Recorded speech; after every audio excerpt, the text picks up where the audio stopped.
ஜூலை மாதம் 6ஆம் நாள் திங்கட்கிழமை. பொதுக்காலம் வாரம் 14. வாழ்வின் வார்த்தைகள்.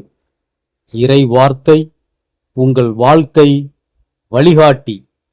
முதல் வாசகம். முடிவில்லா காலத்திற்கும் உன்னோடு நான் மன ஒப்பந்தம் செய்து கொள்வேன். இறைவாக்கினர் ஓசேயா நூலிலிருந்து வாசகம். அதிகாரம் 2, இறை வார்த்தைகள் 14 முதல் 16 வரை மற்றும் 19 முதல் 20 வரை. ஆண்டவர் கூறுவது: நான் இஸ்ரேலை நயமாக கவர்ந்தெழுப்பேன். பாலை நிலத்துக்கு அவளை கூட்டிப் போவேன். நெஞ்சுருக அவளுடன் பேசுவேன். அவளுடைய திராட்சை தோட்டங்களை அவளுக்கு திரும்ப கொடுப்பேன். ஆக்கோர் பள்ளத்தாக்கை நம்பிக்கையின் வாயிலாக மாற்றுவேன். அப்போது அவள் அங்கே தன் இளமையின் நாட்களிலும் எகிப்து நாட்டினின்று வெளியேறிய காலத்திலும் பாடியது போல் பாடுவாள். அந்நாளில் என் கணவன் என என்னை அவள் அழைப்பாள்.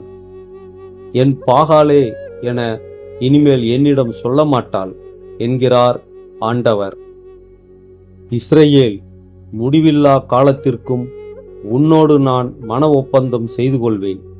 நேர்மையிலும் நீதியிலும் பேரன்பிலும் உன்னோடு மன ஒப்பந்தம் செய்து கொள்வேன்.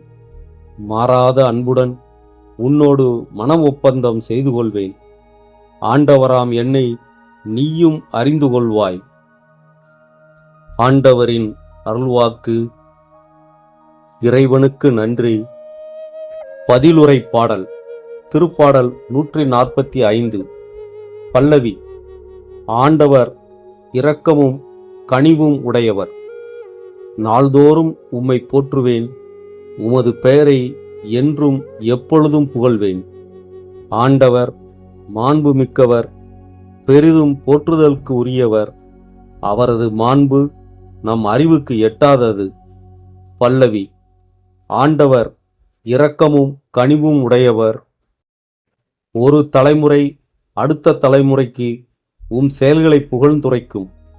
வல்லமை மிகு உம் செயல்களை எடுத்துரைக்கும். உமது மாண்பின் மேன்மையையும் மாட்சியையும் வியத்தகு உம் செயல்களையும் நான் சிந்திப்பேன். பல்லவி. ஆண்டவர் இரக்கமும் கனிவும் உடையவர். அச்சந்தரும் உம் செயல்களின் வல்லமையைப் பற்றி மக்கள் பேசுவார்கள். உமது மாண்பினை நான் பிரித்துரைப்பேன். அவர்கள் உமது உயர்ந்த நற்பண்பை நினைத்து கொண்டாடுவார்கள். உமது நீதியை எண்ணி ஆர்ப்பரித்து பாடுவார்கள். பல்லவி. ஆண்டவர் இரக்கமும் கனிவும் உடையவர். ஆண்டவர் இரக்கமும் கனிவும் உடையவர். எளிதில் சினம் கொள்ளாதவர், பேரன்பு கொண்டவர். ஆண்டவர் எல்லாருக்கும் நன்மை செய்பவர். தாம் உண்டாக்கிய அனைத்தின் மீதும் இரக்கம் காட்டுபவர். பல்லவி. ஆண்டவர் இரக்கமும் கனிவும் உடையவர். அல்லேலுயா, அல்லேலுயா. நம் மீட்பராகிய கிறிஸ்து இயேசு சாவை அழித்து அழியா வாழ்வை நற்செய்தியின் வழியாக ஒளிரச் செய்தார். அல்லேலுயா. நற்செய்தி வாசகம். என் மகள் இப்பொழுதுதான் இறந்தாள். ஆயினும் நீர் வந்து அவள் மீது உம் கையை வையும். அவள் உடனே உயிர் பெறுவாள். மத்தேயு எழுதிய தூய நற்செய்தியிலிருந்து வாசகம். அதிகாரம் 9, இறை வார்த்தைகள் 18 முதல் 26 வரை. அக்காலத்தில் இயேசு தம் சீடர்களுடன் பேசிக் கொண்டிருந்த பொழுது தொழுகை கூட தலைவர் ஒருவர் அவரிடம் வந்து பணிந்து, என் மகள் இப்பொழுதுதான் இறந்தாள். ஆயினும் நீர் வந்து அவள் மீது உம் கையை வையும். அவள் உடனே உயிர் பெறுவாள் என்றார். இயேசு எழுந்து அவர் பின்னே சென்றார். இயேசுவின் சீடர்களும் அவரை பின்தொடர்ந்தனர். அப்பொழுது 12 ஆண்டுகளாய் இரத்தப்போக்கினால் வருந்திய ஒரு பெண் அவருக்கு பின்னால் வந்து அவரது மேலுடையின் ஓரத்தை தொட்டார். ஏனெனில் அப்பெண், நான் அவருடைய ஆடையை தொட்டாலே போதும் நலம் பெறுவேன் என்று தமக்குள் சொல்லிக் கொண்டார். இயேசு அவரை திரும்பி பார்த்து, மகளே, துணிவோடிரு, உனது நம்பிக்கை உன்னை குணமாக்கிற்று என்றார். அந்நேரத்திலிருந்தே அப்பெண் நலம் அடைந்திருந்தார். இயேசு அத்தலைவருடைய வீட்டிற்கு சென்றார். அங்கே குழல் ஊதுவோரையும் கூட்டத்தினரின் அமளியையும் கண்டார். அவர், விலகி போங்கள், சிறுமி இறக்கவில்லை, உறங்குகிறாள் என்றார். அவர்களோ அவரை பார்த்து நகைத்தார்கள். அக்கூட்டத்தினரை வெளியேற்றிய பின் அவர் உள்ளே சென்று சிறுமியின் கையை பிடித்தார். அவளும் உயிர் பெற்று எழுந்தாள். இச்செய்தி அந்நாடெங்கும் பரவியது. ஆண்டவரின் அருள்வாக்கு. கிறிஸ்துவுக்கு புகழ். அன்புள்ள இறைவா, எங்களை எப்போதும் சூழ்ந்து நின்று காக்கும் எங்கள் அரணை, உமது பாதத்தில் சரணடைகிறோம். இந்த நாளில் தீயோரின் தீய பார்வைகளிலிருந்தும், பொல்லாதவர்களின் சூழ்ச்சிகளிலிருந்தும், எதிரிகளின் அநியாயமான எண்ணங்களிலிருந்தும் எங்களுக்கு முழுமையான பாதுகாப்பை தாரும். இறைவா, மனிதர்களின் மனதில் எழும் பொறாமை, கண் திருஷ்டி மற்றும் வஞ்சகமான பார்வைகளிலிருந்து எங்களை மறைத்து காத்து கொள்ளும். எங்களை சுற்றி உமது தெய்வீக ஒளியால் ஒரு பாதுகாப்பு வளையத்தை ஏற்படுத்தி அருளும்.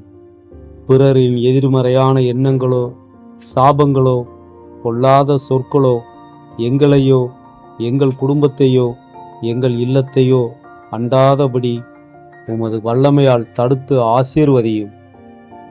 எங்கள் பணியிடத்திலோ, நாங்கள் வாழும் சமூகத்திலோ எங்களுக்கு தெரிந்தும் தெரியாமலும் இருக்கின்ற எதிரிகளின் கைகளிலிருந்து எங்களை விடுவித்தருளும். எங்களுக்கு எதிராக மறைமுகமாக செய்யப்படும் சூழ்ச்சிகள், வீண் பழிகள் மற்றும் தீய திட்டங்கள் யாவும் உமது ஒளியின் முன்னால் நிர்மூலமாகி போகட்டும். தீமை செய்ய நினைப்பவர்களின் மனங்களை மாற்றி அவர்களுக்கு நல்ல புத்தியை தந்தருளும். எங்கள் சிந்தனைகள் சிதறிப்போகாமல் செய்யும் வேளையில் முழு கவனமும் நேர்த்தியும் இருக்க உதவி புரியும். கடினமான பணிகளையும் எளிதாக புரிந்து கொண்டு அவற்றை சிறந்த முறையில் செய்து முடிக்க தேவையான புத்தியையும் திறமையும் தந்தருளும். பணியில் ஏதேனும் நெருக்கடிகளோ, கருத்து வேறுபாடுகளோ ஏற்படும் போது கோபப்படாமல் அமைதியோடும் பொறுமையோடும் முடிவெடுக்கும் மனப்பக்குவத்தை தாரும். இந்த நாள் முழுவதும் உமது பேரன்பின் நிழலில் எங்களை மறைத்து காத்து வழி நடத்துமாறு வேண்டுகிறோம். ஆமேன்.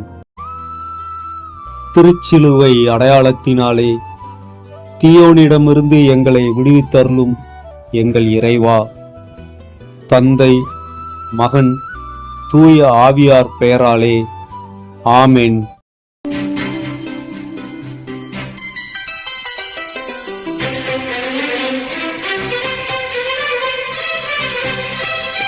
மகிழ்வினை விதைத்திட, மனங்களை உயர்த்திட உறவினராய் வருவோம்.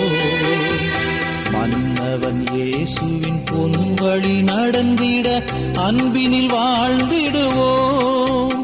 இறை அன்பினில் வாழ்ந்திடுவோம். மகிழ்வினை விதைத்திட, மனங்களை உயர்த்திட உறவினராய் வருவோம். மன்னவன் இயேசுவின் பொன்வழி நடந்திட அன்பினில் வாழ்ந்திடுவோம். இறை அன்பினில் வாழ்ந்திடுவோம்.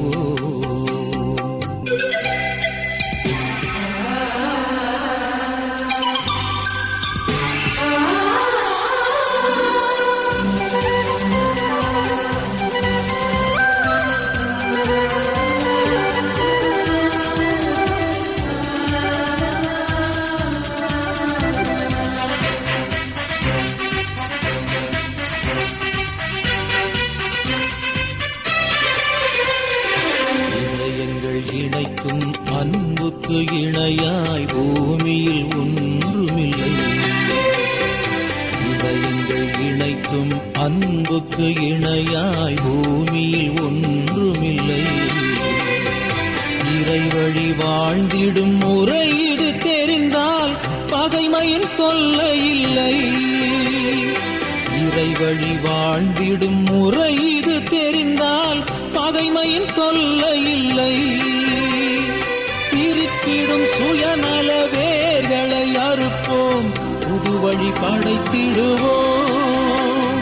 பிரித்திடும் சுயநல வேர்களை அறுப்போம், புது வழி படைத்திடுவோம்.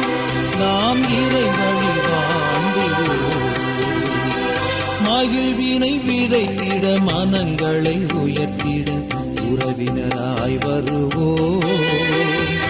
மன்னவன் இயேசுவின் பொன்வழி நடந்திட அன்பினில் வாழ்ந்திடுவோம்.